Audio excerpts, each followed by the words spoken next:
Well, welcome to the show. My guest today is Dr. Rawson, who has started more than 30 companies in his illustrious career, and now he's on a mission to improve society in ways that nobody can believe. Actually, he's going back to very, very basic steps that nobody is talking about anymore, concentrating on character, integrity, and credibility. Those are really basic things, DR. Tell me what set you on this mission? You know, 6 children and 18 grandchildren and 9 great-grandchildren. But I'm watching kids, and I'm very observant about what kids do, and particularly kids that are in their 20s and early 30s now. I'm looking at the decisions that they're making, and I'm thinking to myself, where's the character? What kind of character is there? When I was a young boy, the first thing we learned was respect. Actually, we learned respect in kindergarten because if the kindergarten teacher couldn't give respect, it was absolute chaos. Yeah. We would wind up laying on our blanket for an inordinate period of time. But the point was we learned respect. And from there, we just kept learning more and more and more character traits. But today, they don't care. I asked a person 25 years old, I asked him specifically how old he was. He says, I'm 25. I said, well, let me ask you this. Of the people that you interact with, do a lot of them show respect? This was his response.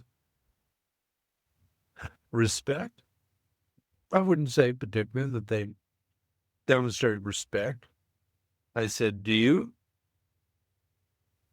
Sometimes. No, I thought that was very interesting because respect isn't a sometimes thing. You either give respect or you don't.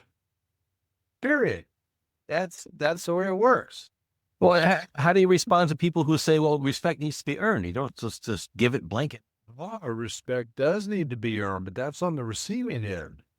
So if I give you respect all the time, once at some point in time, you're going to say, I respect that guy. And now I've earned it. But in the meantime, I've given you respect without expecting respect in return. So one leads to the other. I do the same thing with kindness. I do the same thing with joy. I do the same thing with half a dozen different character traits in there. I give it without any thought of it coming back. It's just who I am. And who I am is a respectful person. And whether I'm in business or I'm in my family or I'm at church or I'm in an organization I belong to or a community event, I want to demonstrate respect. And respect begins with listening. That's right. So that's right. My first job and my primary job is to listen. Have you ever walked away from a party where you met somebody and they probably didn't say 3 or 4 words other than I'm Bob Smith. And you were talking away and they're just listening away. And you walk away and go, oh, really like that guy? He's pretty nice. He's a neat guy. He's got a special attitude around him. Yeah, he does. He listens. And so we find people that demonstrate respect to be almost singular, almost unicornish or eagle-ish, if that's a good word. Eagle-ish. When you're finding that there's less and less of it today. Less and less. It's just crazy. In a business, the single biggest metric you can think of in terms of why business isn't making more money is engagement. Mm-hmm. So do you know what the number for engagement is? Do you know why it's costing business so much? No. Well, first of all, it's costing over $700 billion. In lost sales? Okay. Tell me more. In production, lost sales, and everything else. Why are people feeling engaged? You go to work for a company, they're going to pay you a decent wage. Why aren't they feeling engaged? I'll tell you why. Because nobody respects them and nobody cares about them. And they demonstrate that constantly. Bob, get it done, will you? Thanks. Ah, so that's really the secret to employee retention as well. And employee retention, happier employees mean better products, happier economy. It all builds from the ground up. You know me a long time. You know what my personal statistic is for retaining employees? I don't. Tell me. 89.9% of all the people I've ever hired at any company I've ever owned or taken over have stayed with me the entire time I'm with the company. That's a pretty high number. It's a very high number, and it's based on the fact that I respect the people that I work with and demonstrate that all the time. I'm very transparent with them. I demonstrate kindness. I demonstrate joy. I operate with joy. It's fun environment, and people say, I really like coming to work. It's an enjoyment to come to work. That's nice. And you built over 30 companies on this principle, right? That's correct. And are you seeing these patterns of leadership everywhere, or is it become a very sparse thing? It's become sparse. That's the problem. I find fascinating as a CEO tell me, yeah, man, our profits are off, or we're a little bit down, the other one, whatever. Start talking to them about character, and they go, what?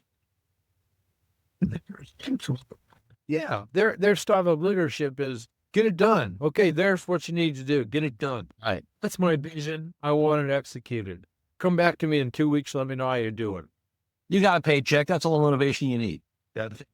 Yeah. That's it. So when you work in that kind of an environment, why would you expect the bottom line to grow?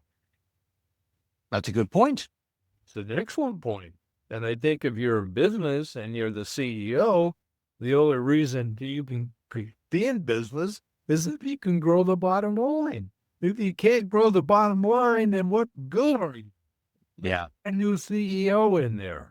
Well, the problem is somebody says, okay, we're going to pay you $250,000 a year to run this company. And the guy goes, great, I'm qualified. You know, I went to Yale, I went to Harvard, went to Stanford, and I took all the management courses, and I have an MBA. Fantastic. Looks great on paper. Couldn't beat 3 people to the bathroom with a sign on his back. I'm sure you're going to book about those experiences. I have. You have. So you believe, character, everyone talks about it, but they're very, very small things. Do you believe that just very small, basic things can actually have a large ripple effect in people's lives? You asked me that question? Oh my gosh, are you kidding me? When I kid you. Let me tell you one story. It all began right here. I'm 9.5 years old. I'm homeless, 5'7" at 9.5. And I'm standing in a sea of trash cans. And a little Italian guy comes out the back door and he says, hey, what are you doing? I said, well, sir, I got to feed my family. My mother, my brother, and 2 sisters, we're homeless. And frankly, your food is some of the best. All we have to do is wash it off and it's good to go. He said to me, put it down. You're not taking that food with you. Get a job. Remember, I was big, so it was natural that he would say, get a job. Mm-hmm. That's very interesting. You should say that. I've looked for a job all morning. Nobody would hire me. Well, 3 people did. But then they found out how old I was, and they wouldn't hire me. How old are you? I said, I'm 9 a.m. He says, can you wash the dishes? I said, yes, sir. He said, you're hired. That one person hired me, but here's the ripple effect. He guaranteed 3 meals a day for my family 7 days a week. Not just you, your whole family too. My whole family, my mother, my brother, and 2 sisters. Wow. Yeah, wow. So I was taking home meals for them while we were homeless and even beyond. I worked for that man from 4 to midnight, 7 days a week. On the weekend, I had different hours, but 7 days a week I worked for him. Back then it was a different time. Mhm. I worked hard. They paid me. They treated me just like one of his sons. He had 3 sons. Treated me just like them, shared the recipes, all that stuff. One guy trusted me and made me feel like I could do anything. One guy. And It's an impressive story. as I went forward, I was pretty well set. When I was in elementary school, all the kids were Spanish speaking. My sister and I, both being blonde hair, blue eyed kids, we hadn't learned Spanish. Uh, I went to middle school, they were all African American. So we had to learn to be there and be with them.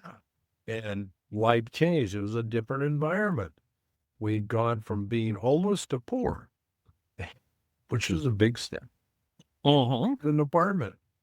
And, that was really tough times. I had to learn about them. I learned so much about society. People want you to do things that you don't want to do, but we give in to peer pressure, right? right. This one man gave me such confidence that I wouldn't bow. I would Oh, do it. I got beat up a lot, but I wouldn't bow. yep. Then when I went to was completely different, and when I went to Nam, it was completely. I mean, things change. Oh. But a little bit of kindness from a stranger really changed your life. So to answer that question, one person can make an enormous difference in your life. Yes. The characters count. Now, fast forward about 50 years. You're now head of Tiny Tales, the Empire. There's a TV channel. There's the 100-word travels. There's a whole series of tools to teach these basic skills and values to children. And now you've expanded it even further to go for the adults as well. Isn't that right? That's correct. Yeah. Tell me more about that. That's called CIC. So what we realized is that by going to children, we were going bottom, right? We were trying to teach character to children, and we were trying to do it through adults to get to the children, but the adults didn't get it. Really? They didn't get it. They didn't get that their kids need that. Wow. They need it. So how do you convince adults that they're lacking in some really basic things? By example, by sharing stories with them. That's what we do. Wow. Share stories with them about responsibility and kindness, resilience and honesty and gratitude and all the other things that are there. Yeah, but it's inconceivable to me that parents that would be wanting their kids to be reading these stories that teach these values wouldn't embrace it themselves. Well, if they're the kind of person who does read stories to their children, Uh-huh. that might be it, right? That's the deal right there. So are they actually doing that? So we have to put something in their face that says, here. Now they look at it. So now we also changed the operating name of the company to the Character Institute, INST, Character Institute, the Character Institute. Mm-hmm. Tiny Tales, LLC, because when an adult looks at this sterling piece of advice, then he goes, it came from Tiny Tales? Yeah. Okay. Oh, So it's a branding thing. got it. So now it comes from the Character Institute. Oh, must be important. It's from the Institute. Right. Perception is everything. And so we're changing that. Well, that's great. It's good that you can turn it on like that. I'm going to put you on the spot a little bit. Okay. Can you tell me about a personal failure of yours that shapes the way you teach character and credibility today? My first company was when I was 21. My second company was when I was 23, and I bought it from this guy who was a total jerk. And everybody knew it was he didn't even know the names of his personal assistant or the person that was keeping his books. Wow. They were, hey, you. That's how he got a hold of them. So I suggested he sell the company. I bought the company. I became so busy. I earned all that money that I paid for the company back in 6 months. Paid myself back in 6 months. We were growing so fast. One day my wife said to me, she says, do you know how you spell tact? I said, well, T-A-C-T. She said, no, you spell it P-I-S-S-O-N-Y-O-U. I said, what? She says, yeah. You essentially are moving so fast. You use somebody, you get what you need from them, and move on. It's like you were doing to your employees what you accused the previous owner of doing, but you weren't aware of it. Except I knew their names. Oh, Exactly. That's exactly right. Just, okay, I need you to do this, so you do this, and then I just move on. So I got to thinking about that, and that just, I cannot tell you how much that bothered me. It bothered me that people would think of me that way. So I developed a personal tagline. The tagline is, how can I be helpful? and you were using that line for a long time. Long time, since I was in my 20s, my early 20s. When you use that, first of all, people say, he's interested in what I have to say. Because he asked me, how can I be helpful? Well, let me tell you how I can be helpful. This damn truck doesn't work, and I need to get the engine repaired. Oh, really? How long has it been that way? What can we do? What do you think it needs? Let me know how I can help you. Mm-hmm. Oh, I need the new engine. Okay, have you priced the engine out? Yeah. Okay. Which one's the best price? Go get it. So Nobody ever asked that. Nobody ever asked that. Nobody ever asked them how they felt. Nobody ever asked the employee, what do you think we should do? Because, what do employees know? They're employees. What? So you test them. you practice some empowerment there. You ask them for their opinion, and they can contribute. But that sense of, failure on my part, unbelievable. I felt so bad. And then years later, I was a consultant to a company that was manufactured software for orthopedists. So orthopedists could use it. They put their notes in there. They do their billing, do everything with it. And it was pretty more than time. It was tough. It was tough to work with, and their support system was awful. We talk about the early days of computers and their support system. This is Right. So the company started losing a lot of money, and the board of directors got a hold of me, and I went to the company, and first thing I did was teach all the support people this simple phrase: how can I be helpful? You didn't teach them is the computer plugged in and is it turned on? No. That wasn't it? We went past that. How can I be helpful? And so they just ramble and give you everything that the problem, and you're listening to this, taking notes, of course. Mm-hmm. If there's something in there that you can fix, you say to the person, Gary, I understand what you're going through, and let me just re-explain it. I think you're doing this, this, and this, and this, and you want this. Is that correct? Yeah. Okay.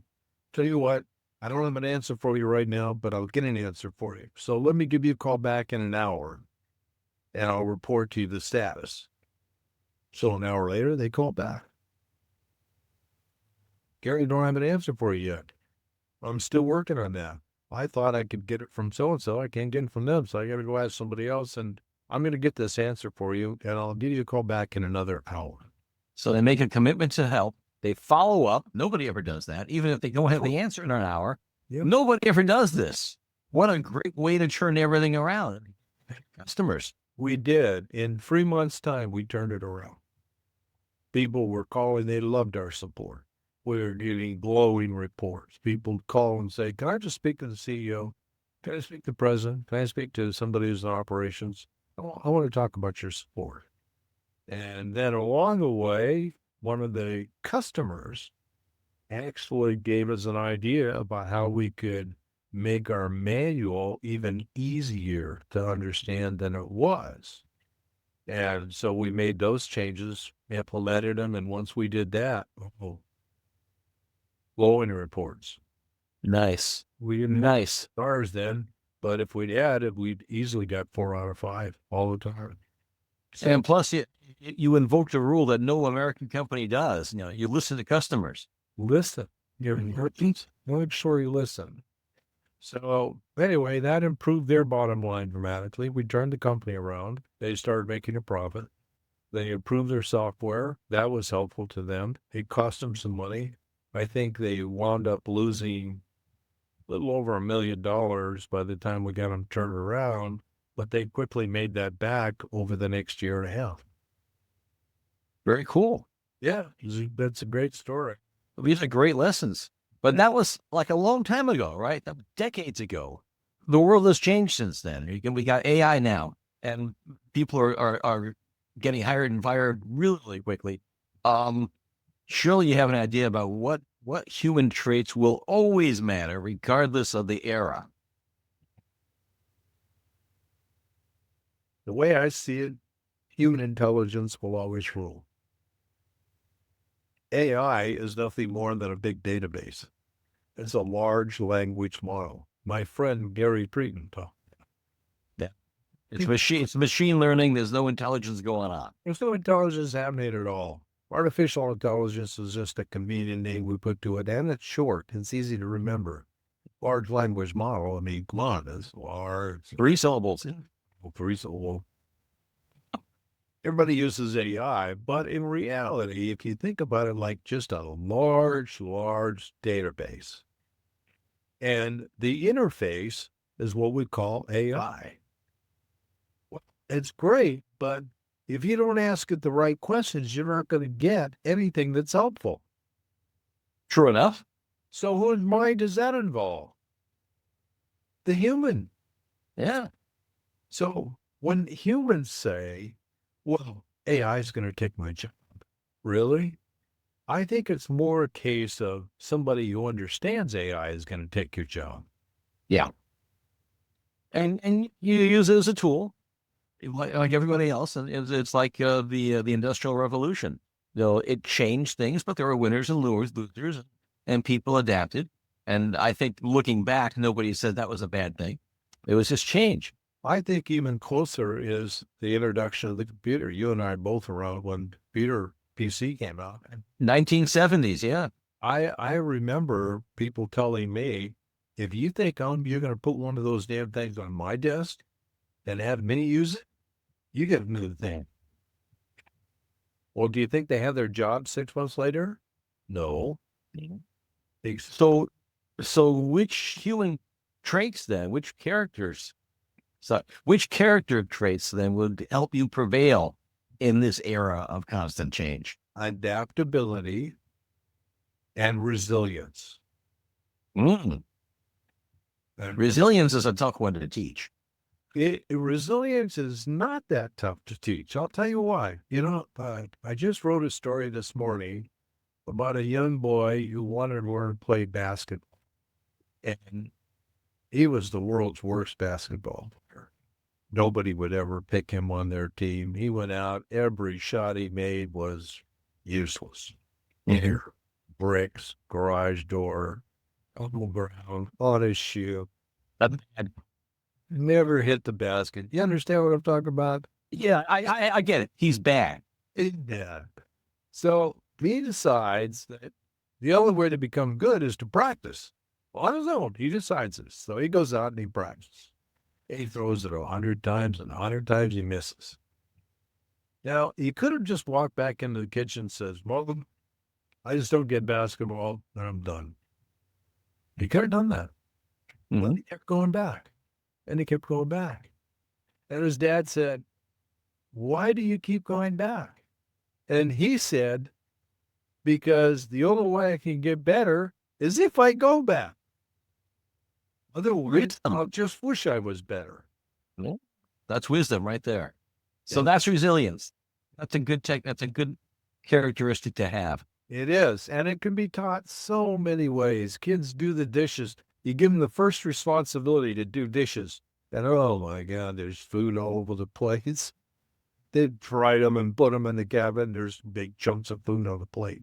So you pull it out and you say, what do you see here that I see? You know, and you go through that whole experience. Well, if you beat them down, you should know that, and you're on top of them. There's no assurance. There's no way to manage. That's right. It's not the way to do it, but companies do that all the time. What? What? That cost us how much? Are you kidding me? Next thing you know, you get a little mixed up. Well, we're not going to teach you anymore because you don't know anything. You know, you're just talking about chicken. So the kid puts plates up in there that's got food on her. So you pull them off and you say, no, let me ask you, John, what do you see that might be wrong? And you kind of point at the spot on the dish. Oh, there's still food on it. You know, maybe you didn't do it correctly. So what can you do about that? Well, I can rewash it. You just cost resilience. Right? Yep.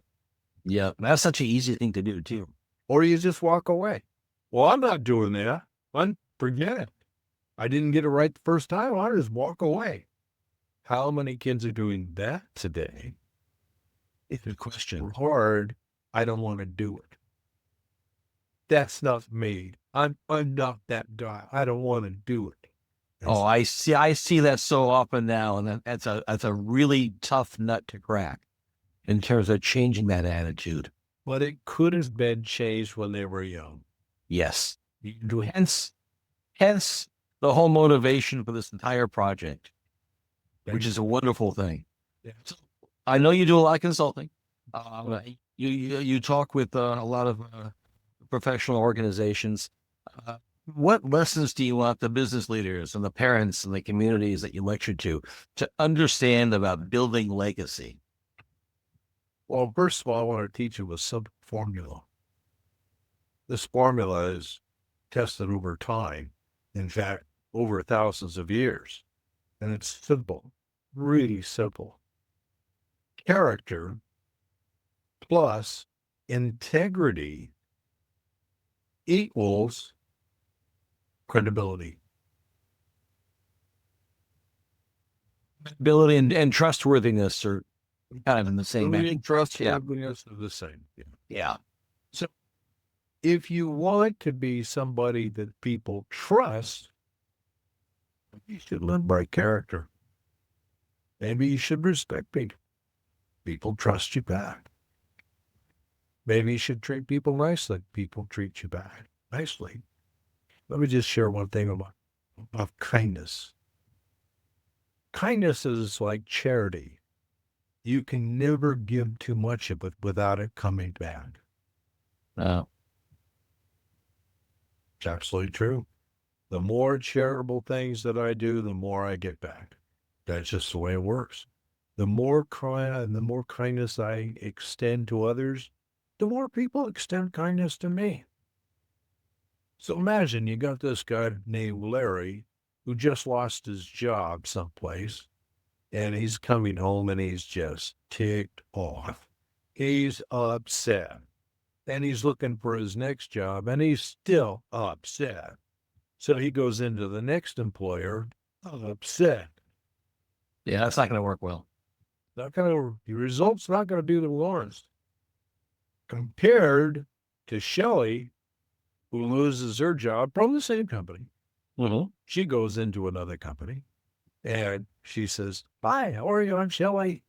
And they start talking about what she can do. And why did you leave the last company? I didn't leave. They let me go. Why'd they let you go? I'm not exactly sure. You could ask them, but I really enjoyed working for the company. And I enjoy people. oh, which one of those guys do you want to hire? Yeah, really. And it's such an easy thing to do in terms of being able to control your attitude like that. Listen, all these things, all these character things that we teach, these are all easy. There's nothing difficult about them. Right. When we get to the CIC and talking about character, integrity, and credibility, they're so important. There's, you know, the whole big thing about a three-legged stool, right? No, tell me.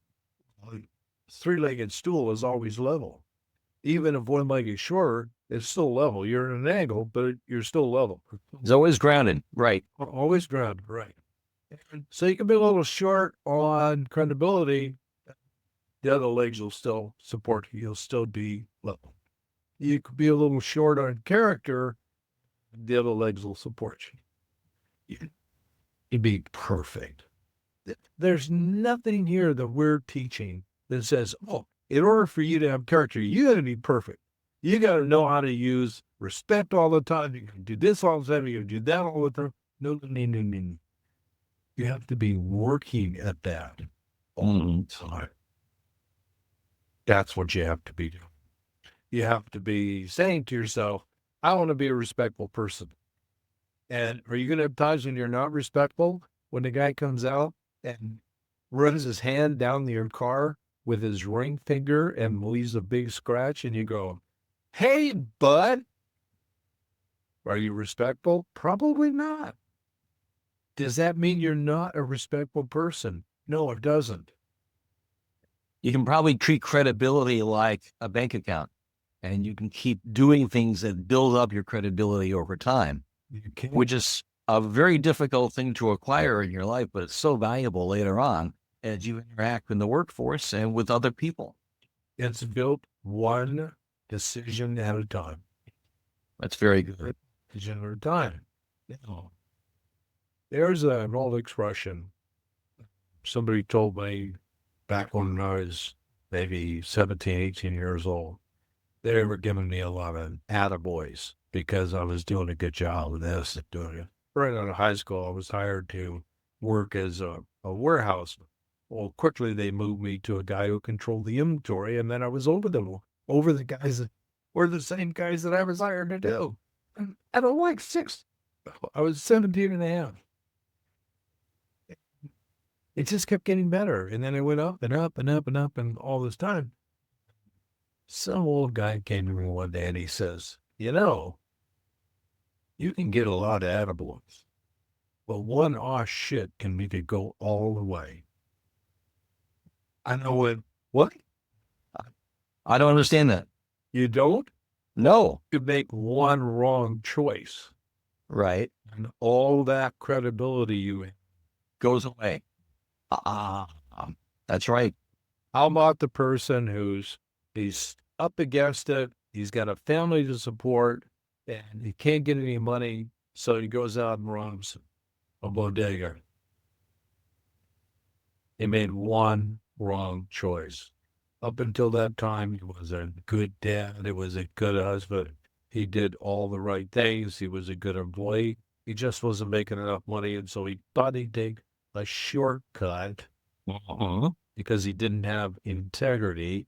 He had some character and he had some credibility because of the things he did, but he didn't have integrity. Right. Integrity is those things, those decisions you make when nobody's watching. One of the best pieces of advice I ever received, a guy said to me, the measure of a man or woman is what you think about when you don't have to think. That's pretty good. Where do you spend your time? Because where you spend your time mentally eventually comes out here. Out here, it becomes self-fulfilling prophecy. I'm very glad you're teaching these things because the world needs them. And thank you for joining me today. I have one last question for you, if you have the time. I do. Now, again, I'm putting you on the spot, and I hate to oversimplify things, but if you could just articulate what one actionable step today to live the CIC model, what would that step be? Well, Let me give it to you in two answers. One, you could go out to cicpledge.com and you can take the pledge to live that kind of life that involves character, integrity, and credibility. The next thing, simple, so simple. The next time somebody asks you to do something, make a right decision, not a decision that necessarily impacts you. Make the right decision. Meaning the decision that would help improve your credibility bank balance. It's going to, but if you can't walk around going, well, if I make this many right decisions, I'll have more in the bank. You can't do that. It's like working. Gary, when I started as a young man, and you've known me for a long time, money is something that I've never worried about. I've always felt like if I gave people a solution, if I gave them an answer to a problem that was affecting them, they would pay me. Well, and that's right. Okay. So when you make a decision, if you give an answer that benefits not just you, but others first, you've made a right decision. Very good. That decision will put money in that credibility account because credibility is your currency. Right. So it can go in a decision at a time. It can go out like a big hole with the wrong decision. DR, I'm glad that you founded the Character Institute to help teach these very valuable things to everybody, not just kids. And I wish you nothing but luck in the future. Thank you so much. Appreciate it, Gary. Thank you. Be well.